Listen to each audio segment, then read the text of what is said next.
سیګار ان ته 2020م کال شپته سله بلیک ها چورلکه له کار ولیدلې دي نور حال را سره په ویډیو کې وګورئ. په سلامونو محرک علیکم. سیګار وایي چې له افغانستان څخه تر 2020 میلادي کال په پسرلي کې د امریکا روزونه او مسلکي کسان تر وتلو وروسته په دغه هیواد کې پاتې امریکایي بلیک هاک چورلکه له خاور سره خاور شوې. د افغانستان بیا رغونې امریکا څار ادارې سیګار تر شل کلن ماموریت زده کړو تر عنوان لاندې خپل وروستي راپور د پخواني افغان جنرال ترخلی ولیکل چې د امریکا د قراردادیانو تر وتلو وروسته شپېته سلنه بلیک هاک چورلکه له کار ولیدلې دي.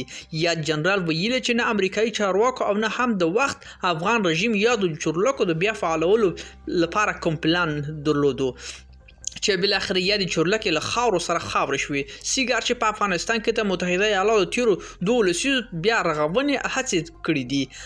د چورلکه چې په داسې محل کې له منځ تللو او له ګواښ سره مخ وي چې د افغان سرتیرو په اډو کې به د ورځې ډول لسګونه سرتیري مهمات او طبيعي توکو لرلو له امله سا ورکوله. ملګرو دا په زموږ چمتو شوی ویډیو که ستاسو د ویډیو په اړه کوم نظر پیشنهاد لري موږ سره په کومنټونو کې شریک کړئ او د لا خپل ویډیوګان لپاره لموږ سره پاتې شئ. تر بیا خې چارې.